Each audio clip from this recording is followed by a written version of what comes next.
Good evening, everyone. We have a extra edition of Вечер с голосом on this Friday. We had one on Wednesday, and I have to shut the broadcast. Sorry about that. Anyway, we had one on Wednesday, and it was a little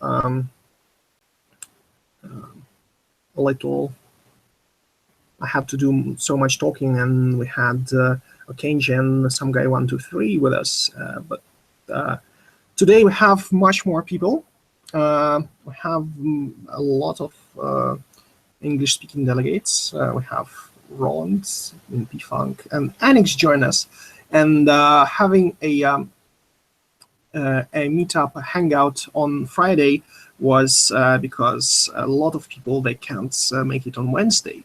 So one of the things we could talk about is to clarify the situation that happened, that is currently happening with BM and Synergen and CyberFund. There is a bit of drama, and you probably noticed that about a week or 2 weeks ago, Synergen announced his witness campaign, and soon after he had 6,000 votes for him, and briefly he made it to the top 19. And after some deliberation, CyberFund, they used the CyberFund account to vote for some delegates that removed Synergen from the top 19. But the thing is, if you remember from the ICO, that at the very last day there was a thing with business melodists entering the ICO via Synergen, and they had like, I don't know, 8,000 accounts created, with funds distributed among them, mostly like about, I don't know, $50 worth of Golos tokens at the ICO price. And they were supposed to be given to real users, the most active people in business melodists user base. But currently, only about 63 of those accounts were given to business melodists, and rest of them were used to upvote Synergen's delegate nodes and candidacy, and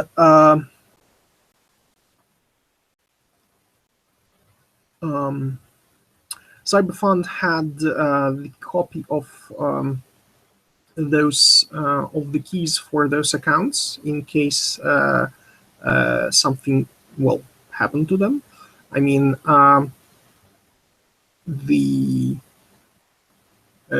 apparently they expected that something like this could happen, and for most of those accounts that didn't make it to BM and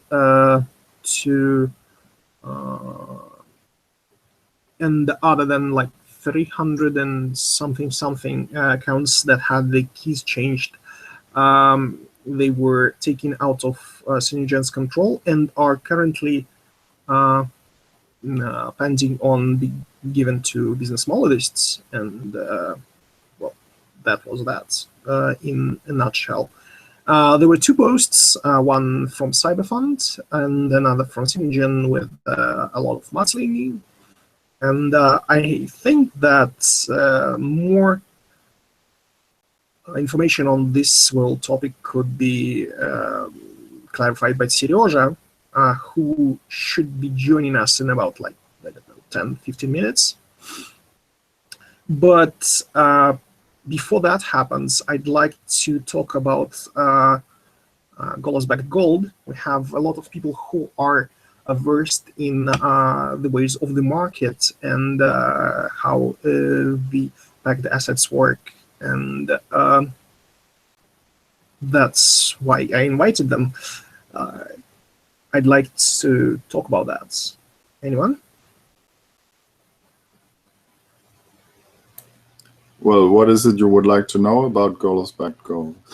Well, I do know about Golos-backed gold, but I feel that a lot of people are, well, they don't know about it. Well, they do know about it, but with the way it's structured, is it's a sort of a futures for the price of Golos versus a milligram of gold. So as a lot of market participants are expecting the price of Golos to rise, the Golos-backed gold is trading at a discount. And I remember that something like that happened to Steam Dollar. And what were the ways to, to bring it to a peg? So it's trading at a discount, but you guys expect the price of Golos to rise? The Golos-backed gold is trading at a discount because market participants are expecting the price of Golos to rise. It should be the opposite. No, why? Because if you convert a Golos-backed gold into Golos, and the price of the market has risen during the conversion time, you get more out.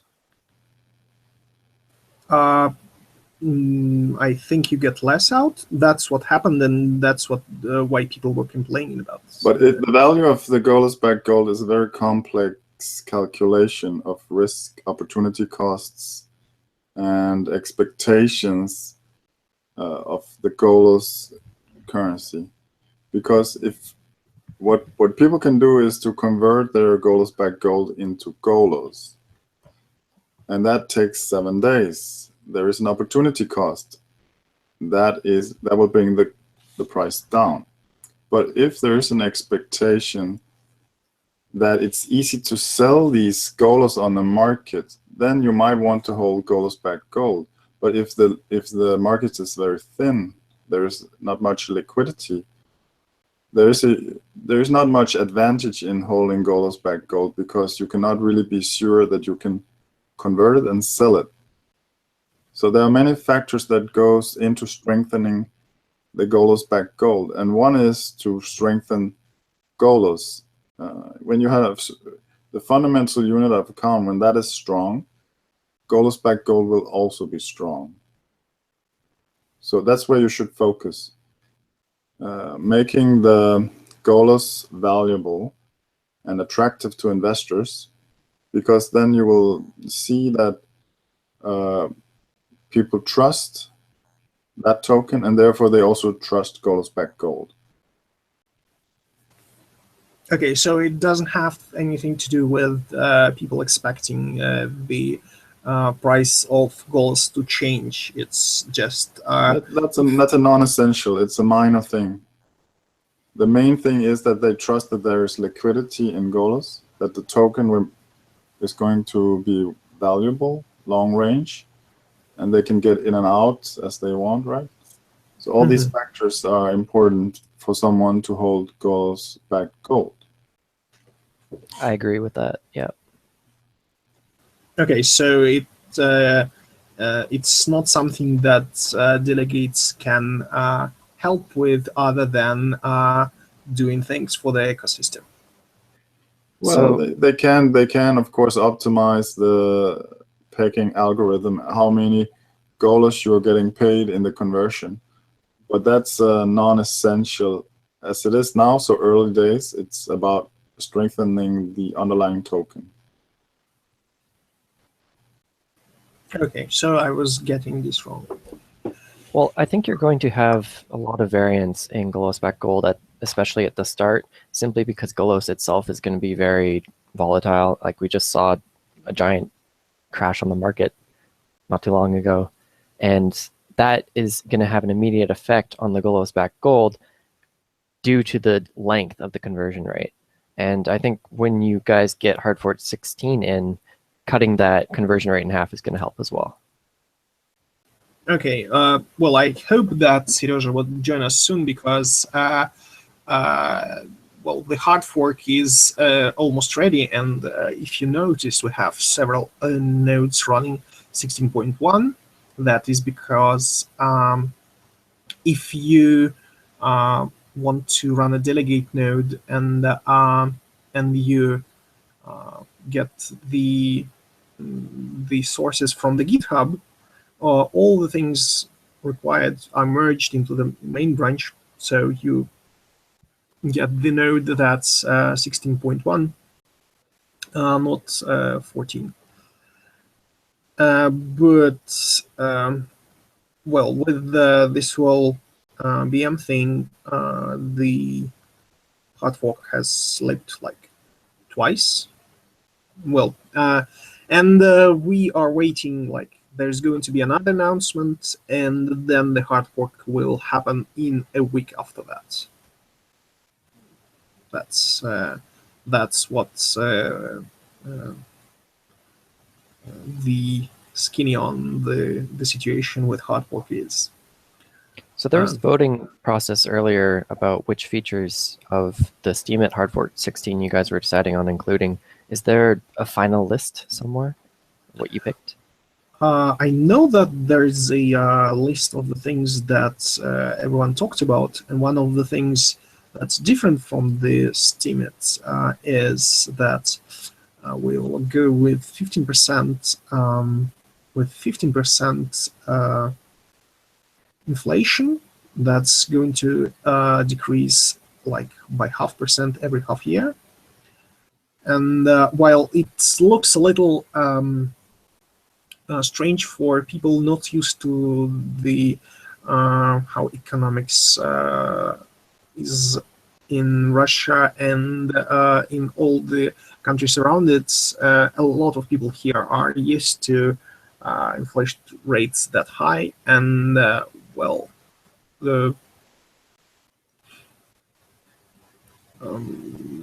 the Russian delegates kind of felt that it's going to be okay, and if not, in maybe half a year or however long it takes to understand that this is too high, maybe another rules change would be required, but that's something that would happen after some testing periods.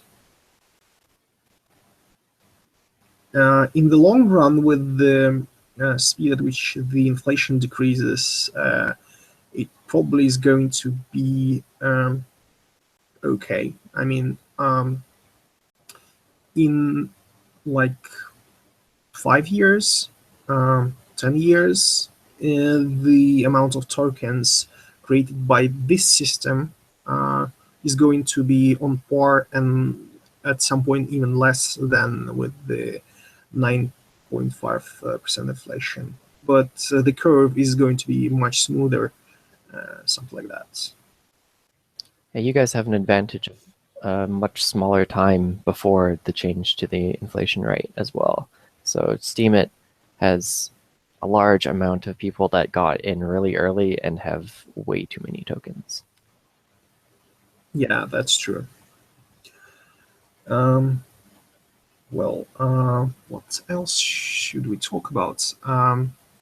Another thing is we have this whole situation with a lot of people in Russia are working on inviting I don't know, content creators, and for example, there's this whole situation with Golos Mag, and well, I think it's actually kind of a cultural thing, because a lot of people are really, I don't know, really have really strange ideas about what's acceptable or what's not, as far as the content goes. For example, we have Stepanov, who is a really popular blogger on different other platforms, and he posts articles, his own articles that come from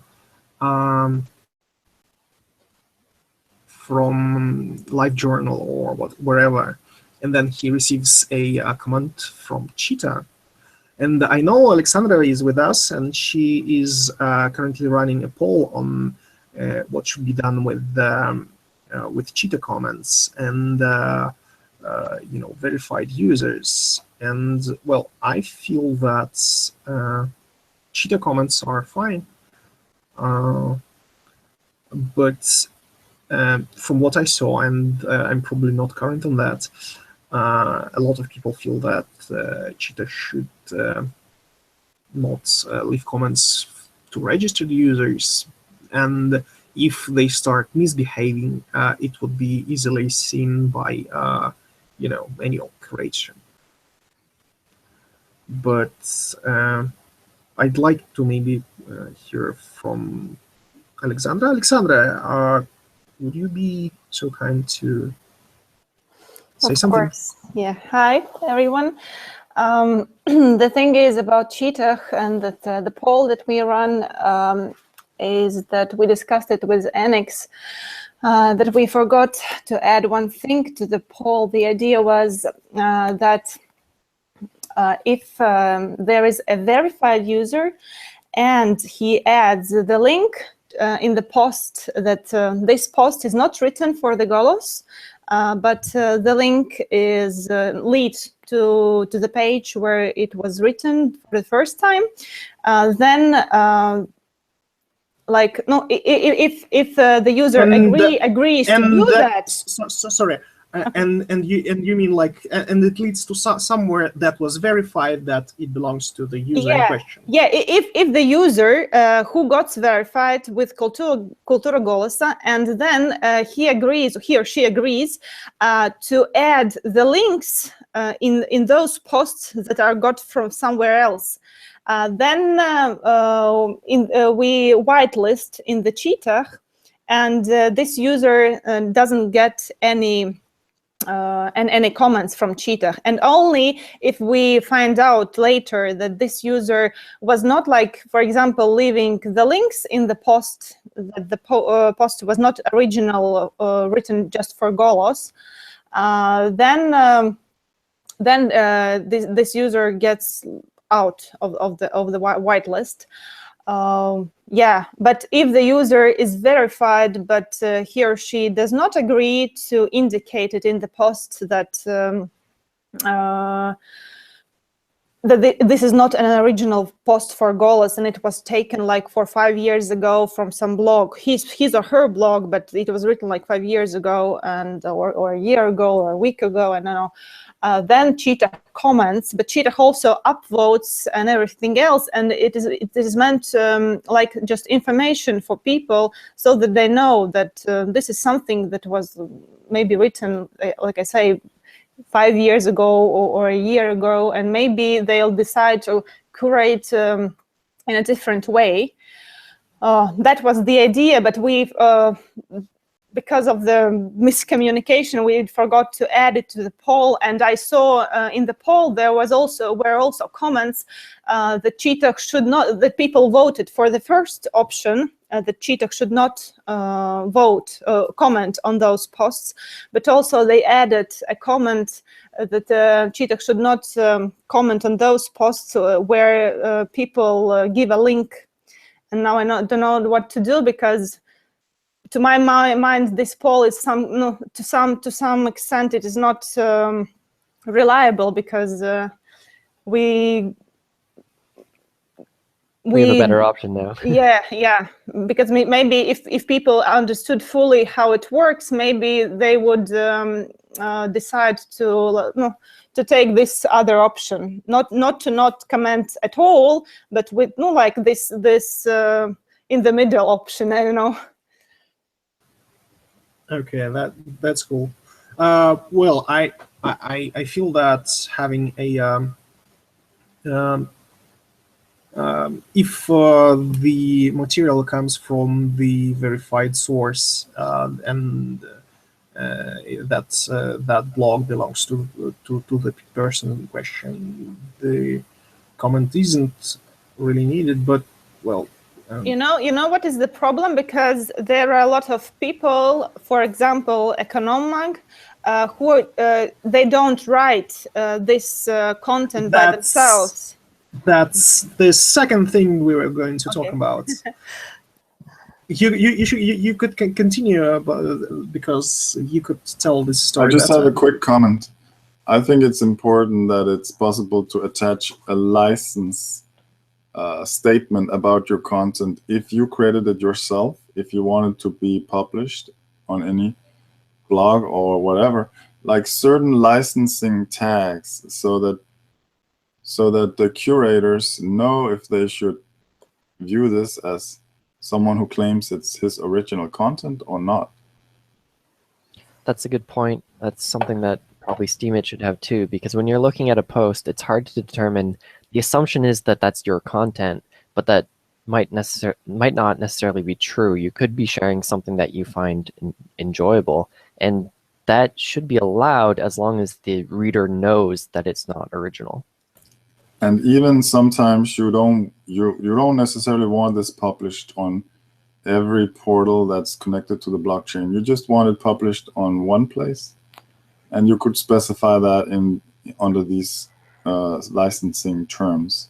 Or if you want it published on any blog, then the blog also knows that they can do it without being incriminated.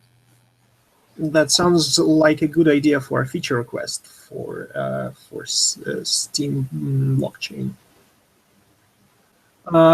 So the situation with Economag and Golos Media is that the author of those two blogs is he's an entrepreneur, and he works in mass media.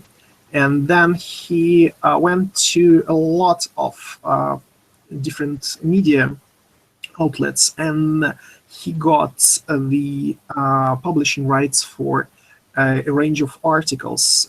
There were different licensing terms, but he got all the rights for posting them on Golos, and he hopes in time to attract the authors or those whole media to Golos blockchain. Well, at least that's what he claims. And as far as I'm concerned, if everything that he got, and in all the posts he says like this post comes from this original place, and all the rights to publish it here are acquired, so everything is kosher as far as I'm concerned. But it's also an interesting, use case, and there have been a bit of controversy about that, because a lot of people feel strongly about that. The idea behind Golos is original content created for Golos exclusively.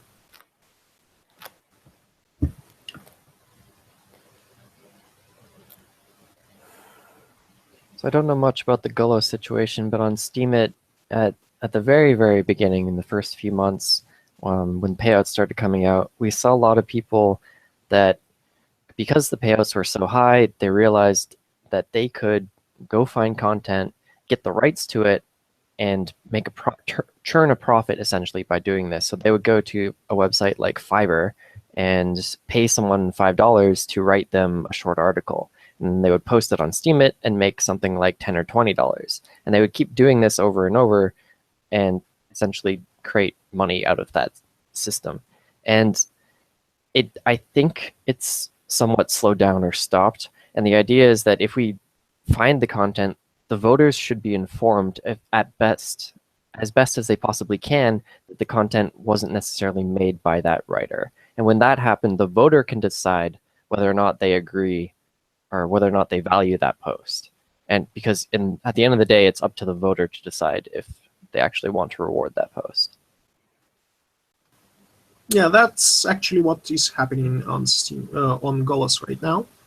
I think that the most controversy over that kind of died down a bit, but it was one of the highlights of the things that were happening in the last couple of weeks.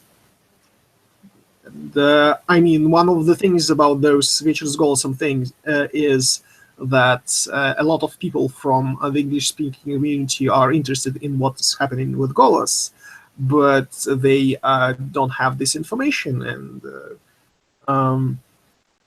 I think that informing them about that is a good idea. And I'm actually really glad about the turnout that we can have, you know, the opinion of people who've been at this game a little bit longer. Once again, I think it's a problem of communication, because we are used on Steemit on what Cheetah is doing, but people on Golos are not used to. And suddenly they see Cheetah putting comments everywhere. It should have been announced that Cheetah will why Cheetah is putting comments everywhere. And I think Cheetah comments is clear. It just say, look, I found the same thing there. Nothing more. It didn't say it's good or bad, but explaining to people what's happening would be better, and made it before. I think one of the problems that Stepanov had with Cheetah is that Cheetah is getting up votes from Kultura Golos and Enix and stuff like Kultura that. Golos, I think, doesn't upvote it. No, well, it gets some upvotes, and usually Cheetah's comment is the first comment in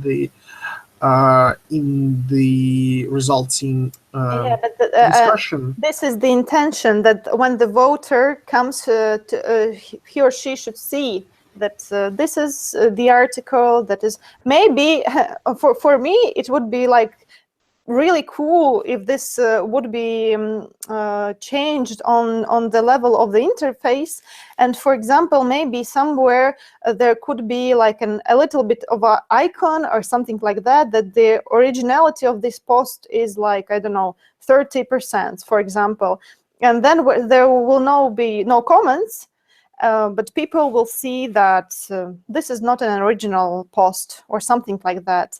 Maybe I don't know how to change that, but with those things that we have now, I think it's the best solution, because if the comment of the Cheetah will be at the end, then no one will see it. But if it is like at the top, and I think it's not usually at the top, because I don't know, Enix maybe upvotes. I don't think he upvotes it with all of his power.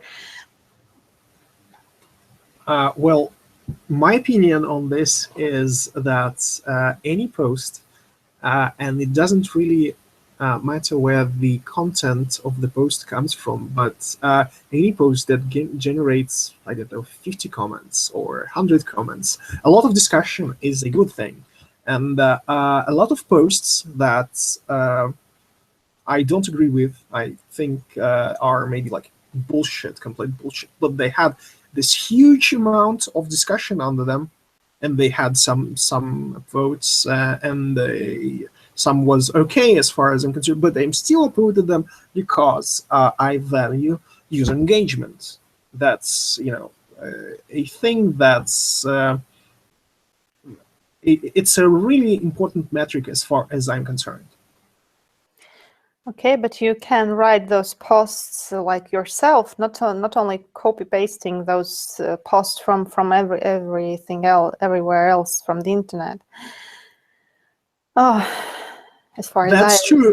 That's true. But from what I saw, a lot of original posts are the ones that generate most user engagement, and some of the posts that were written somewhere else, they get discussion under them, but a lot of those posts they don't. It's kind of a that's why I find this metric so cool. That's kind of a thing that well, a lot of this discussion usually happens in those controversial topics like should we do this or should we do that? And people are asking the community about their opinion, and that drives the discussion.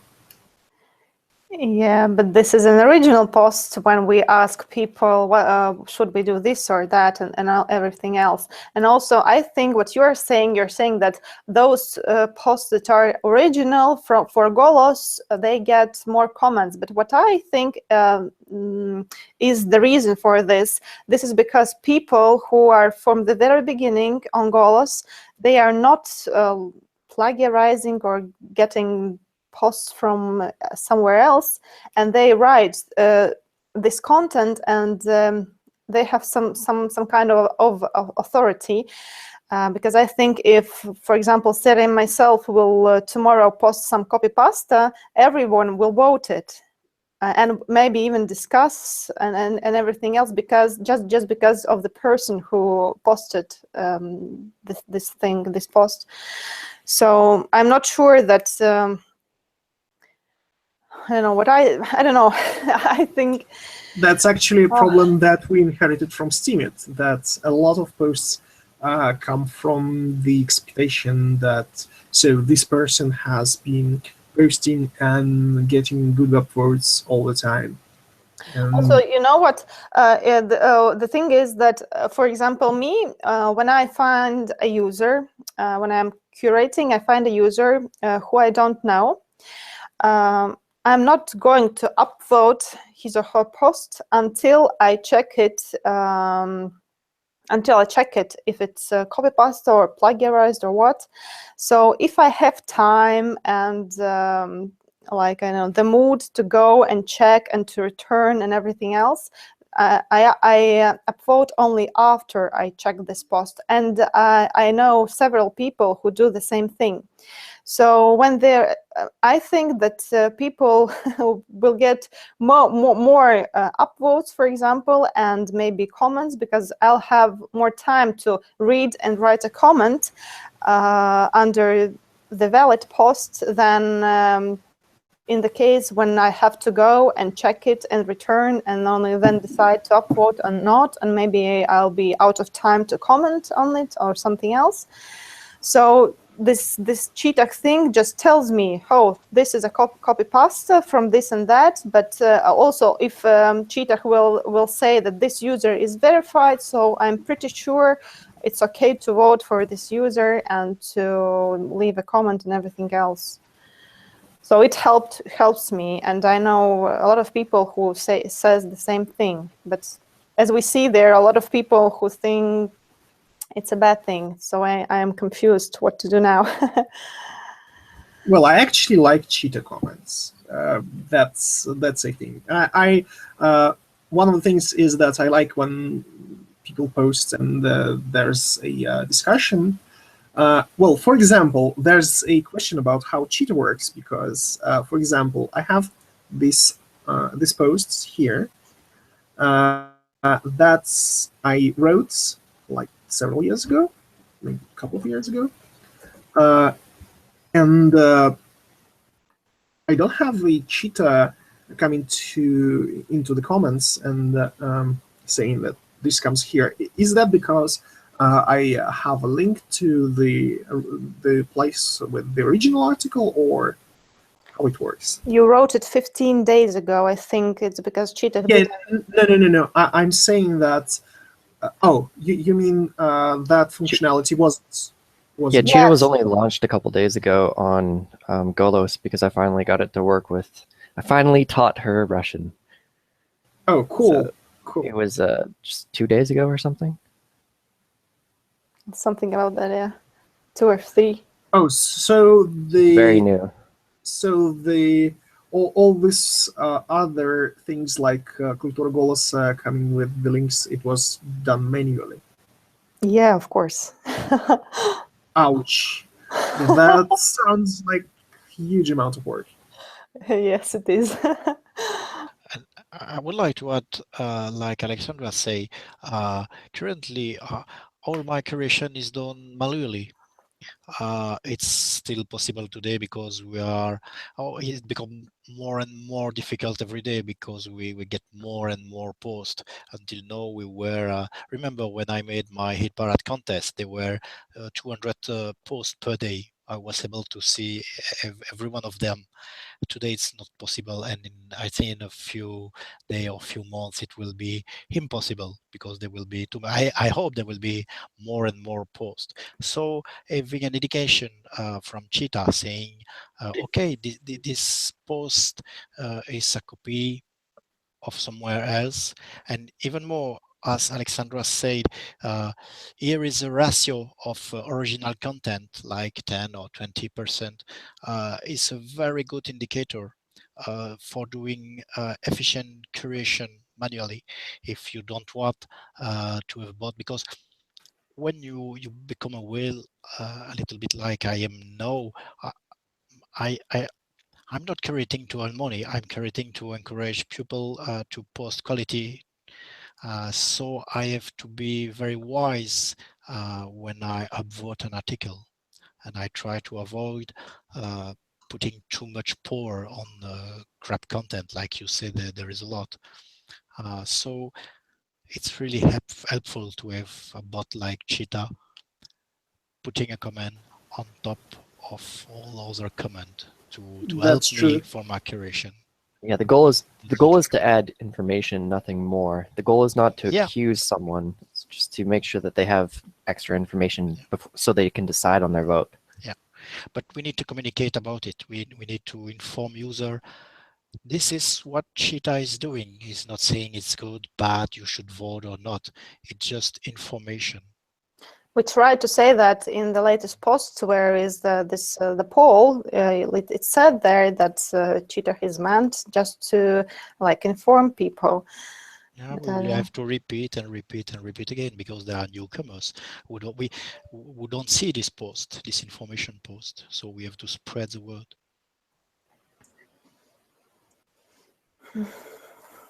Maybe in delegates report or things like that. Oh, delegates report.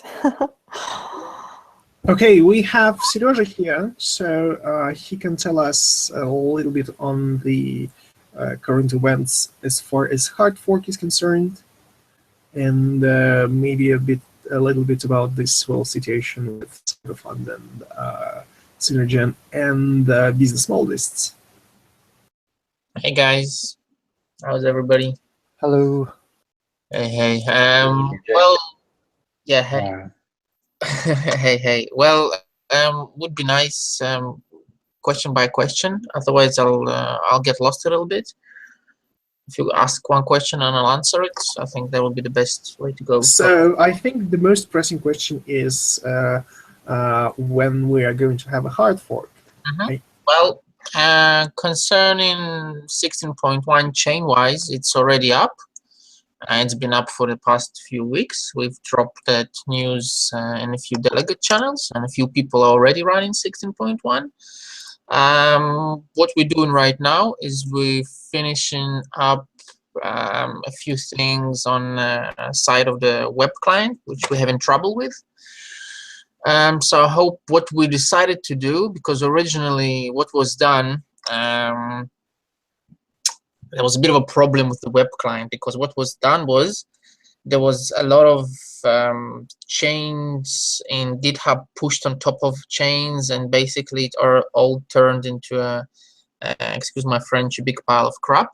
And what we decided to do is we decided to take it from fresh, from Steemit, and build on top of it what we need to have a full functioning 16.1 web client, including everything we added to that in the process in Golos over the past few months. So obviously we came into a bit of trouble because it's a lot of work. It's a lot of work, but I'm hoping that we will finish it in the next few days, and then we will announce a date.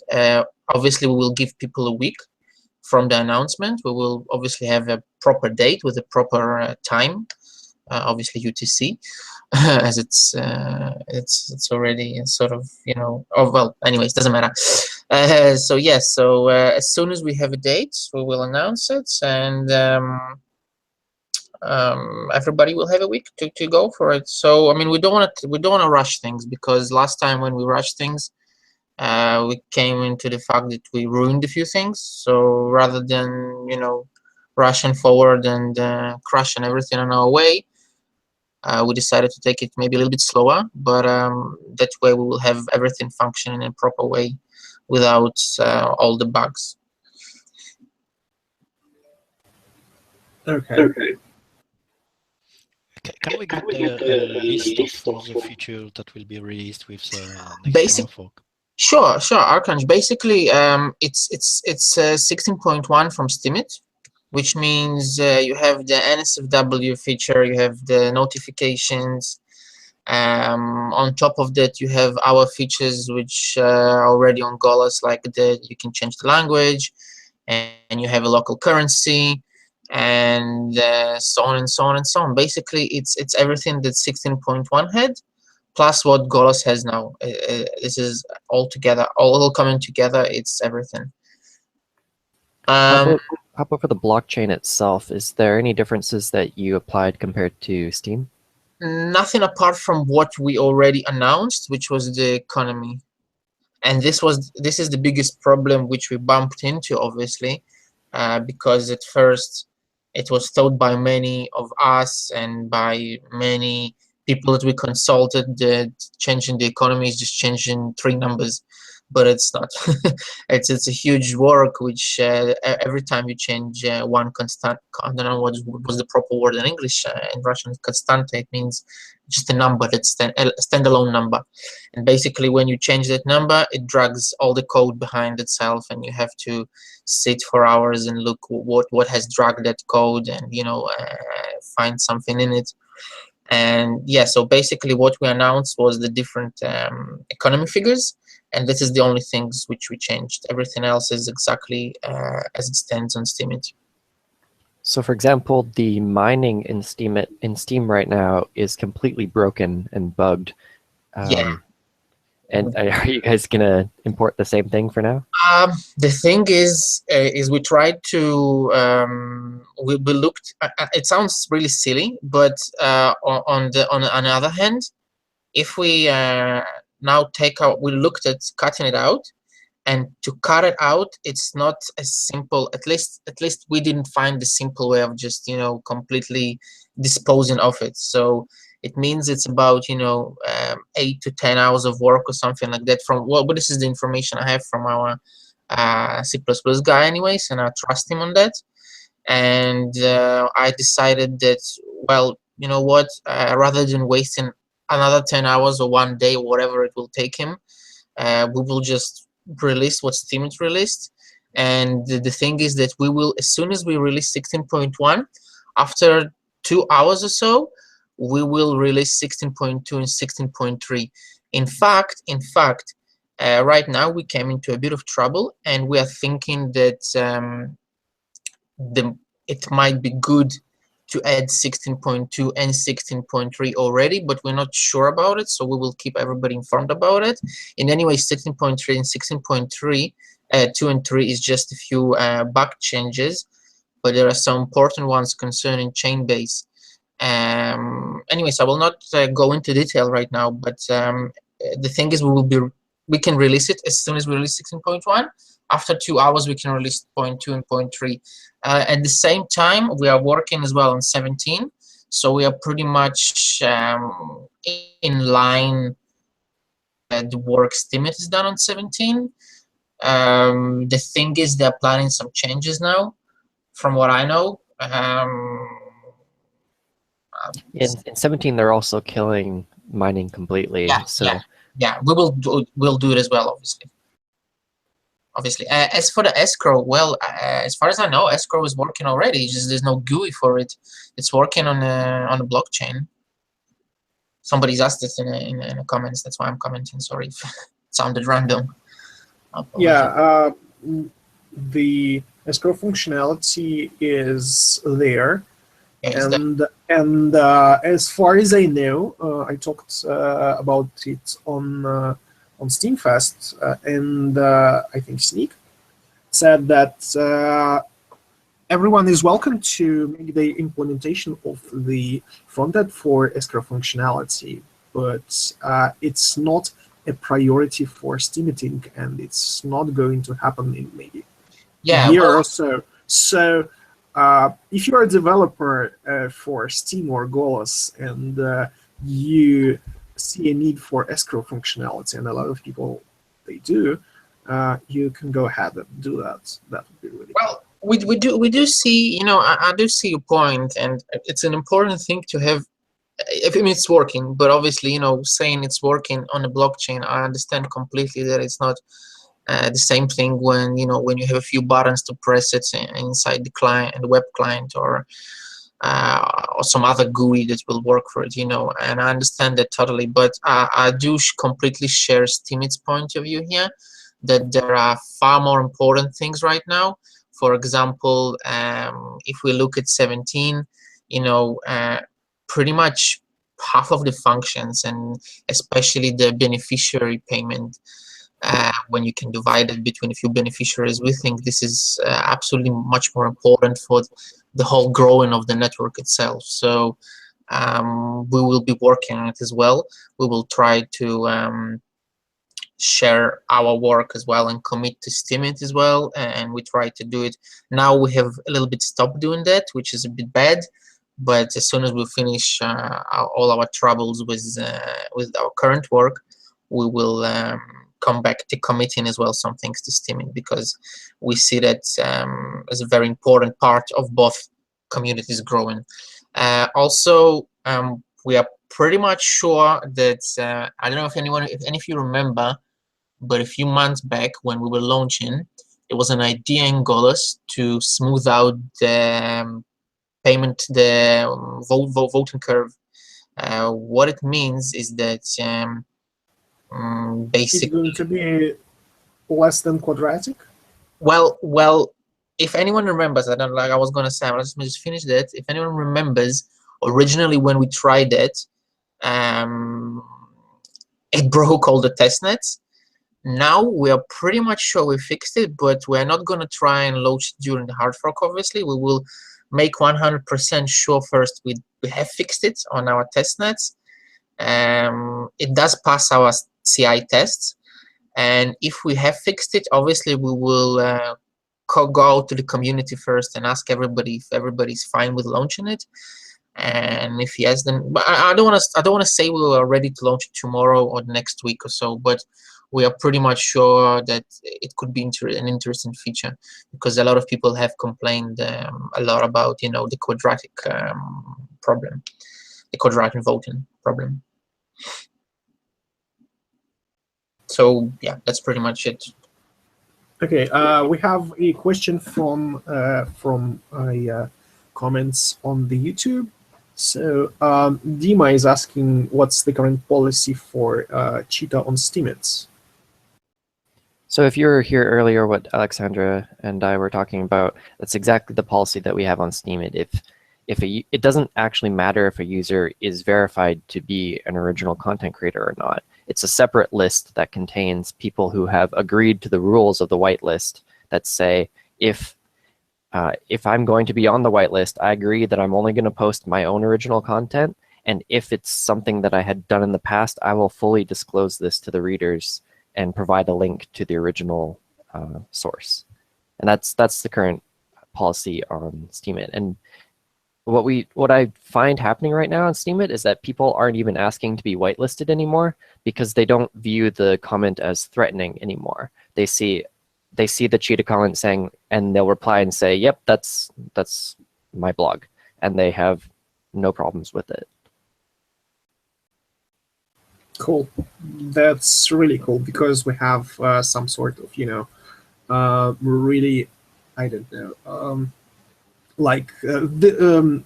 I think it has something to do like, so those are the rules and you have to follow them absolutely. And so a lot of people there have like strong feelings on, so why are we following those rules? We didn't agree to them or stuff like that. So But I think in a couple of weeks things would, be clarified enough, so this won't be a problem. Okay.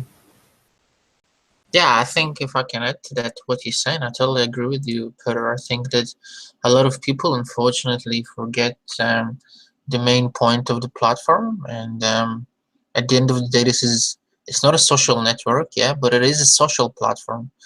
And it's all about, enjoying it and, interacting with each other and having fun and not following a list of rules. We're not in the army.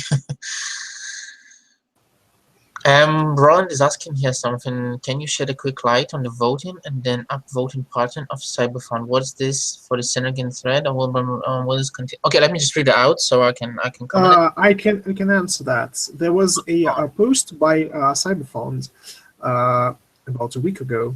I can check, but anyway, it said like we are doing this only to counter this threat by Synergen. So we are voting for those delegates that we feel made the most contributed to the platform as it is. And because we are also delegates and we are the people with this multi-sig for CyberFund, we are not voting for ourselves. And that's kind of, changed the status quo in top 12. Top 19. But after this whole situation was resolved, they removed those votes. So they want the CyberFund to remain a neutral party unless there is some sort of compelling reason to use it, something like that. I think CyberFund still votes for one person, and that's it. Yeah, well, in fact, if I can add a little bit to that, I have the post open in front of me, actually. I will just add a little correction there. It doesn't say that we will vote for the next delegates because we want to counterfact what Synergen did. It just says that we have decided that we have picked the 16 top people that have added in the past months something to the platform, and we will vote for them. Why did they take their votes away? Well, I think this is a question only CyberFund can answer. We are not, we are somehow related, but we're not part of them. We're an independent form right now, so they're just a user in our platform. So that's pretty much it. Who has a lot of Golos power, but that's pretty much it. So I think it would be best to ask them what is their voting pattern and why do they decided to, for example, leave one person upvoted. So I cannot answer that. Sorry. As in, I don't know the answer to that. Okay, thank you. Did you have some news from BM? Because we saw Sure. position from the Golos team, position from Synergen, but we never heard any words from BM. Sure. Let me just correct that. There was no position from the Golos team at all. There was a position from the CyberFund team. I decided that I do not want to publish a position from the Golos team. I will explain myself. I have published my own position, not on the platform, but I have answered it in chats that I personally, Sergey, think that like that and like that, but I'm not the Golos team. So I have a personal position and I have a second position as a Golos team.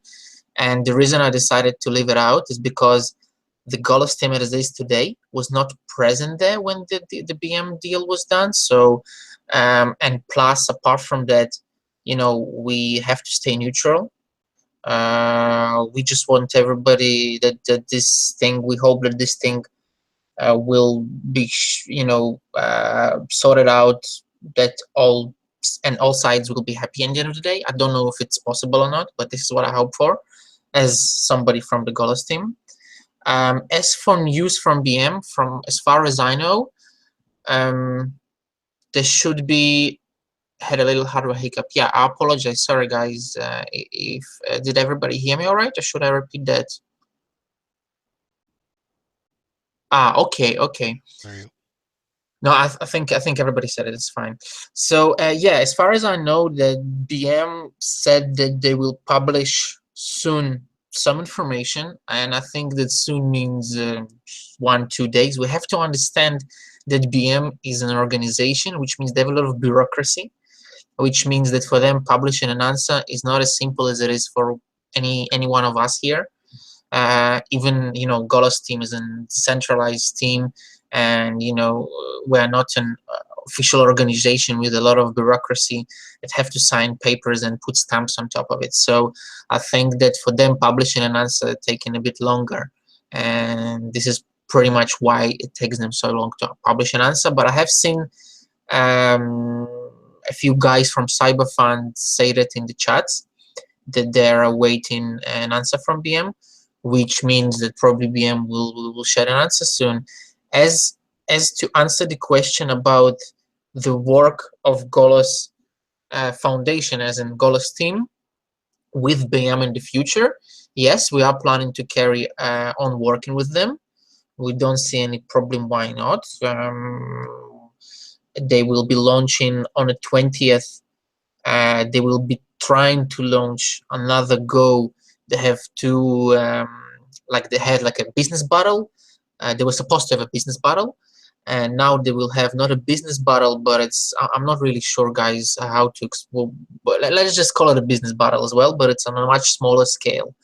It's between 5 and 10,000 users, something like that, which is actually good because it's better to try to test the scalability of the platform in small amounts rather than try to bring in it 100,000 users in one go and hoping that everything will be all right. So on Monday or Tuesday we will start helping them once again with the issues they have in order so they can launch their thing on the 20th. Yeah, so that's in relation to the news.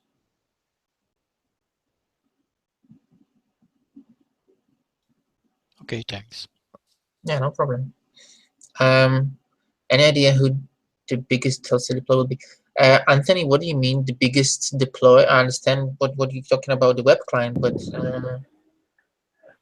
yeah, I mean, I'm just curious about it because it's an interesting project.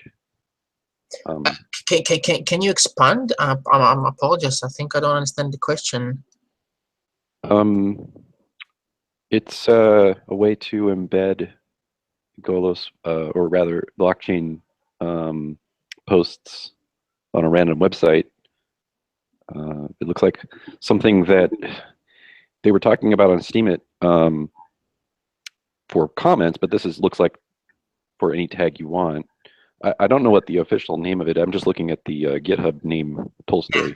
Yeah, Tolstoy is the name of our repository for the web client right now. Okay, and because there was a discussion about how to deploy that on any website you want, and okay. I think I understand. Well, in fact, I know that a few days ago, I think it was Vic, somebody by the name Vic. I'm not sure. I have spoken to the guy once. I don't know what his real name is, and I don't know who he is. But he seems like a developer who knows what he's doing. And his post was in trending, and he showed exactly how to deploy our web client in 30 or 40 minutes on any on any not website, on any domain you want. Yeah, I thought that was fascinating. Yeah, it is, absolutely. I absolutely agree with you. That guy seems to understand a lot from every point of view, front, back, and blockchain. That guy is pretty much a cool developer, I think. Yeah, so and, I mean, I was curious if BM was using that internally to isolate their tag. Okay, I understand. No, the way they isolate the tag is pretty simple. It's just basically making all other tags not visible. So in fact, one of our if you look on our GitHub in the in pull requests inside the Golos chain, you will see a pull request for a fix for supplementary tags. Basically, it means that you will be able to filter content not by one tag, by 2 or more tags on another website. So we are not deploying it because we're waiting for the new hard fork to go through first, and then we will deploy it. We hope that it's working because we tested it and it's working in our tests, and it's worked on a testnet as well, on a different on another client that we tried. So if it works, that's great, because it means it will solve a few issues for other people. In fact, one of the things we're working on, a feature that we think will be really good. I don't know how long it will take us to finish it, but I don't think too long. What we want to do is we want to make a complete filter. For example, right now, if you go on the main page on the right, you will have lists of topics and keywords that are most voted for. So what we want to do is basically to add the possibility for somebody to filter, to add keywords that he wants to see, but based on a blockchain and not based on any other thing, and also by reputation. So basically somebody will be able to see. So basically he will have the top filter, like for example hot or trending, and then he will only add tags that he wants to see, for example live, so trending live or trending live and music, whatever. So it's not done yet, but it is in production. It is in work, sorry, not in production. We have done some work on it already, but it did stop when we started to help BM first out, and then with the hard fork, basically we came into a bit of a halt over the past few weeks. So I hope that we take off in the next over the next few days, and we will be able to go back to that, because I think it will be a cool feature to have, rather than having such a lot of information. You will be able to filter it and find what you want. Yeah, that sounds great. Yeah. No, that's really cool news. I hope that we do it sooner than later, because it has been in work already over the past week or so, and we have done, like I said, some work on it. So it's not going to be the next week or the week after it, but let's hope it's in the close future. Okay, I think we need a round of maybe questions and stuff like that. Sure, go ahead. And then we can wrap up. Sure, go ahead. You Well, I will just add, if anybody wants to see what we are working on currently, if you not just go into our GitHub, if you send a request to be a member of a team on GitHub, then you will have access to the projects. If you know, GitHub has a feature which is called projects. Basically, it's like any agile desk where you can drag the things that you are working on that are in production, or to-do lists. So basically, if you're a member of our GitHub, if you have member rights, then you have access to projects, and you will be able to see what we are working on. It is obviously in Russian, I have to say that. Some things are in English there, but most of our desks are run in Russian. So you will have to use translate, obviously, a translator, but at least it is there, the option.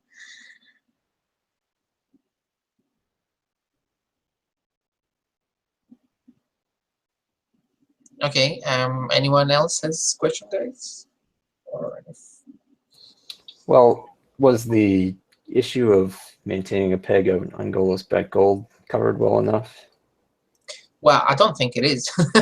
I think it's a problem. I agree with you. It's an issue, and I One think thing that can help is if some delegates who basically aren't funding projects right now, they can use some of their witness funds to run a price bot on the peg, which essentially means that they will buy and sell at the current rate, and that means that other people will always have an up-to-date rate.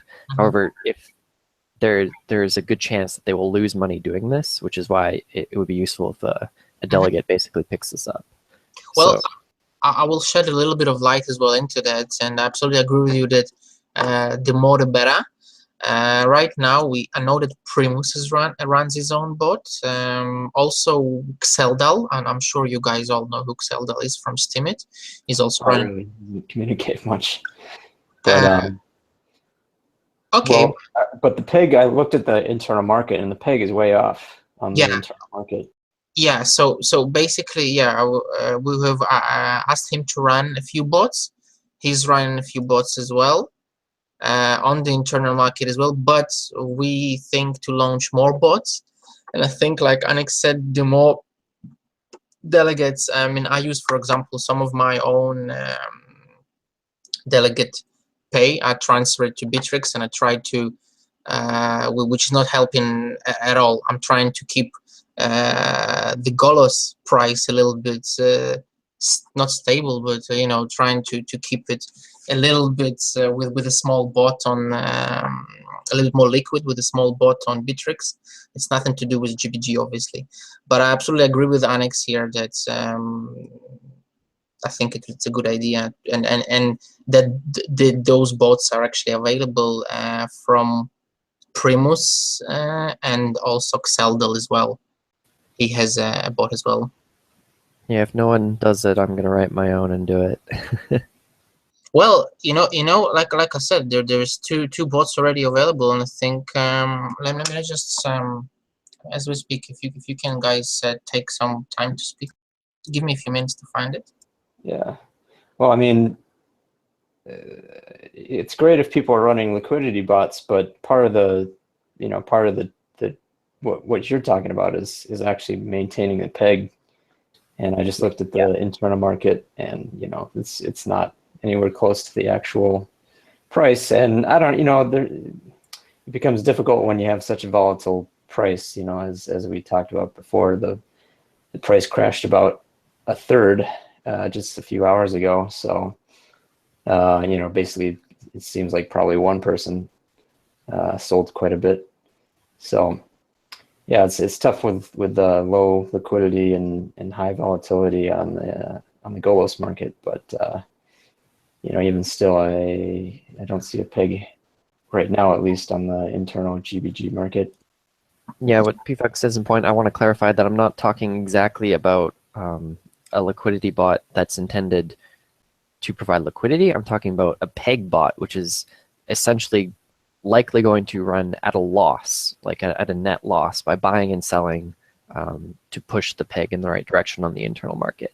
And so that's why I suggested it would be useful for delegate funds or someone to do that, and accepting that they're going to take a loss in order to do that, to provide a peg to the rest of the community. And that's actually what Primus is doing. He funds the bot with Bitcoins, and he buys at the market price. But he does it on the external exchange, not on the internal one. Is Bittrex trading it now? Who's trading GBG now? I think he's doing it on Liquid. I'm not sure. That's the only place to do it right now is on Liquid. Yeah, guys, you know what? You're absolutely right. Xeldal is running liquidity bots. They're not peg bots. So we're absolutely right about that. And they're not published on GitHub. This is only, I'm just looking at our conversation with him here, and I do not see any links that he shares it here. I have found Primus's bots. I'm just trying to see if I can find the link to the actual script. I'm not sure if he did publish one. I think if we ask him, though, I'm sure he will publish it. I don't think it will be a problem. So it would be good if other people, I mean, I will join it gladly, definitely. I'll probably put some money towards that, but a lot of my cost is going to go to Cheetah, assuming it stays going on the platform. Okay, I definitely cannot find any scripts that he published, but I will definitely ask him, definitely, because I will also agree with you. It's really important, and I will happily join that. But Scott, are you? Do you mean a bot running on the internal market? Correct. On the internal market, in an effort to drive the internal market price towards the peg at probably a loss. Yeah. I'm willing to supply some funds for this. Sergey, if you think Primus runs it on the internal market? Or? No, like I said, the only bot that's running now on the internal market is Xeldil. Yeah, but I think that his bot. I was under the impression it was a peg bot, but now I'm rereading our conversation, and it seems to be that I was a little bit. I misunderstood a little bit. It's a liquidity bot. It's a liquidity bot in an attempt to buy on the internal market and then sell on an external change in order to drive a profit. Yeah, you're absolutely right. This is an arbitrage bot. Yeah, you're absolutely right. So basically, there's no no good for it. I will definitely either talk to our guys to see if we can, because I'm sure someone has given us a Steemit bot. And I'm willing to make one. I'm willing to make a bot to do it as well. Alex, I think there was one ready. So let me just. Sure. I'm trying to find it quickly here. It takes up time, obviously. Yeah, liquidity bots are good. They're a good start, but a peg bot is a little bit different. And it's interesting because when Steemit first launched, they had they basically had a liquidity reward that went to people providing liquidity on the internal market, but that was removed due to how gameable it was.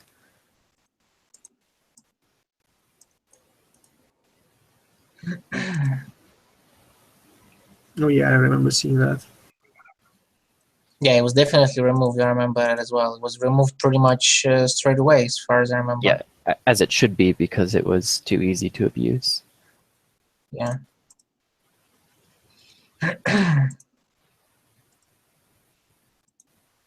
Okay, guys. I think it will take me longer than I thought it would take. So. I have a couple of things related to the Golos.backed Gold and price feeds that I want to talk about. Firstly, I noticed some people are still doing the bias. They're doing the price feed with the bias. You know, that's up to them. They can do that, but it's kind of useless. I can explain that. Yeah. You see, there are two ways to do the price feed, and one of them, well, it's really easy with Steam Dollar, because they have base and then they have quote, and the quote is bias and the base is like the thing is, one of the scripts, or maybe two of the scripts that a lot of people use for the price feeds, they leave the base thing alone at 1.0, and then they modify the quote to arrive at the correct price. So this base thing should be it should have the price for a milligram of gold, and then the quote would either give a bonus or a fee for the conversion, depending on how close it is to the peg. If it's below the price of gold, it should give a bonus to incentivize using the system, or if it's above the peg, it should include a fee to incentivize people holding or using the markets. But with but it's easy for Steam Dollar, where base is against $1, so they can put a price in cents, or and then use quote to modify it. But actually, as far as I understand, it's just a lot of people, they don't understand how this works. Right. And so I would encourage the scripts to get updated, because this is the second point. It is a good idea in the long term to, and possibly in the short term, to really get the Golos back gold back on a peg. But long term, it's a good idea to slightly, and this has been discussed a lot amongst like Steam witnesses. It's a good idea long term to slightly incentivize, but not too much. Basically, as minimum as possible to get people to do it, but to slightly incentivize people to convert Golos back gold to Golos tokens, because over time you're going to be inflating, basically a debt based token, aka the Golos back gold, and eventually, if you have a large market downturn or something else, you're going to see, that the blockchain is going to first stop paying out, or it's going to lessen the same problems that happen paid out, and then eventually it will stop paying out Golos back gold. And if the ratio of debt to market cap gets low enough, it will actually start to basically destroy the peg on Golos back gold. Yeah, it's going to be the same as we've seen in August, September on Steemit, right? And the interesting thing is Steam has never recovered from that. We are still bleeding the effects of that to this date. So I think doing it proactively on Golos is a good idea. Yeah, here's the link from Clayop's bot. It's a peg bot. Obviously, it's for Steam Dollar, but I think it's possible to change a few things here, and it will work just as fine in Golos. I'm willing to modify the bot and set it up to do that. I'll probably create a separate account, and then if people want to donate, they can just send it into the account, and then the account will just constantly churn through it and keep the peg, essentially. Sure. Will you take donations in Golos and in GBG, or just in GBG? Yeah, basically, I'm thinking of a bot that would be an account that will convert GBG into Golos and then buy GBG on the internal market at the peg price, and it would essentially just keep doing this over and over and over again. Yeah, but will you take donations in Golos as well? Right, so you just send it into the bot account and it'll oh, okay, sure. Okay, I think that would be great, rather than everybody's launching their own. If one person's launches one and then everybody just throws in some funds to that bot, I think that would be the best idea. So person is not running, it's his own loss, so it's everybody's money all together. I will show. So this whole bit about Golos back gold is what I really wanted. The conversation to be, because I know that there are some things like this on Steemit, and as well about those scripts, the price feeds are correct. They're just arriving at this. This point at a little different, they use different calculations. So they use the quote thing to arrive at the correct price of Golos and Golos back gold. Yeah, that's just the visualization thing. It would be nice if everyone did the calculation the same, just so you can visibly see, visibly compare them. But I mean, the outcome is the same. And the only thing that I was talking about that I would like to, to maybe collaborate with someone and write a post that will inform delegates about this whole situation, and that if they would, I don't know, add a 5% bonus or 10% bonus, or just try different numbers until we arrive at the point where people are converting their gold to Golos using the internal mechanisms.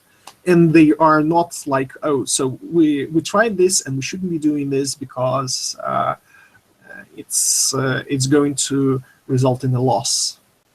So we better off in selling on internal markets and then stuff like this. Oh, and there's a question about the peg on the YouTube. Let's see what it is. So, is it possible to use money from promoted to support peg by bots? That's actually an interesting question. So instead of burning those Steam-backed dollars or Golos-backed gold, is it possible to, well, to give it to a to a peg bots to churn through them? Maybe it's a Technically, yes. Right now, the promotion is going into an account that destroys the funds. yeah, null. If you were to change the direction, or like change the direction of where that funds go into an account that, instead of destroying the funds completely, would convert the funds and then destroy it by operating at a loss, that would actually be an interesting idea. That's Dima's idea, and it's really cool. I think someone on the who's on GitHub should write a suggestion on that. So if the null account or whatever a automated account would be used to that. Yeah, that's the thing. You have to trust the bot account. So. Well, it could be, automated the same way that you have to trust the burner account, and you trust it because you can see that it's doing that.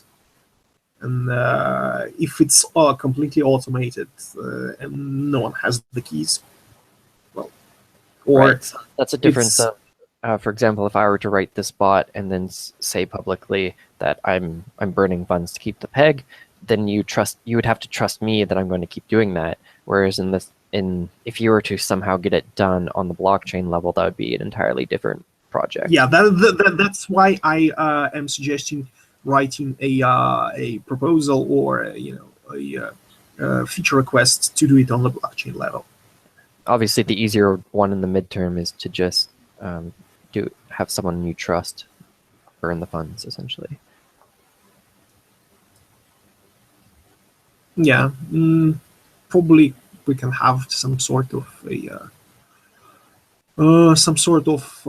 way to promote posts, like all the gold from that's from this post is going to be sent to the market bots.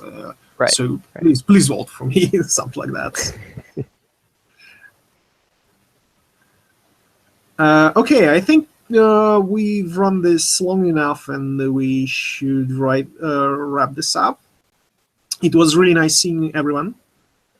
Do we have any, I don't know, closing words or questions? Thanks for or doing something? this on a Friday.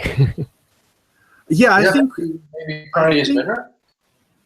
I think that we might do it like this. On 1 week, we'll have a hangout on Wednesday.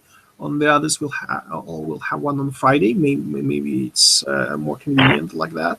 The problem is that at the same moment as we're doing this, there's a Beyond Bitcoin hangout and BitShares hangout on Mumble. So I know that a lot of people are going and doing that. I think one of the reasons why it was moved to Wednesday was that. Oh, and another is that for a lot of people, on Friday evening in Moscow, it's the time when you go and get some booze and stuff.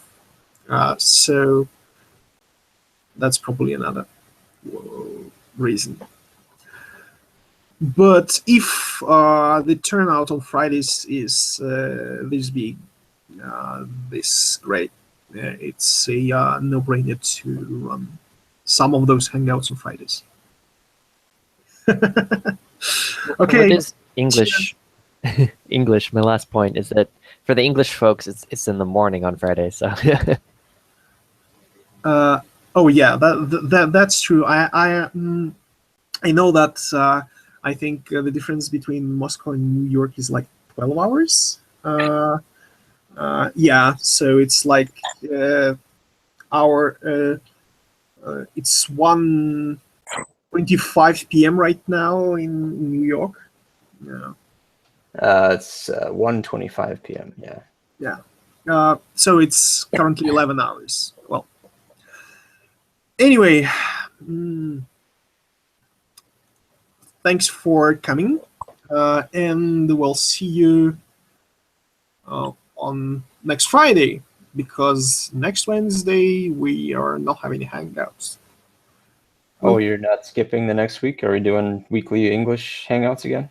No. The English hangouts are currently weekly on Wednesdays. We had a hangout on Wednesday this week, and we also had one on Friday.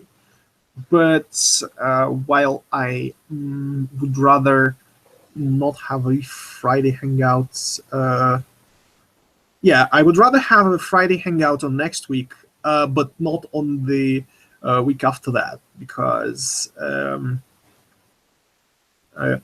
going to a 4-day party, and it's going to be a little bit problematic to run a hangout from the party.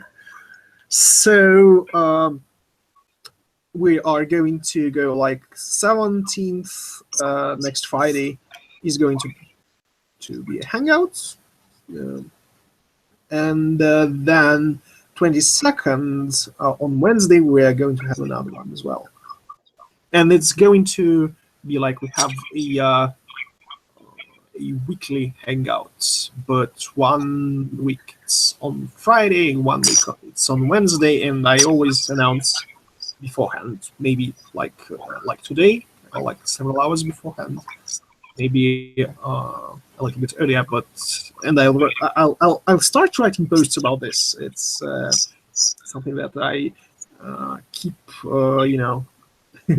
planning to do, but right now I'm in the period where writing posts is a little bit difficult for me. Yeah, but this hangout.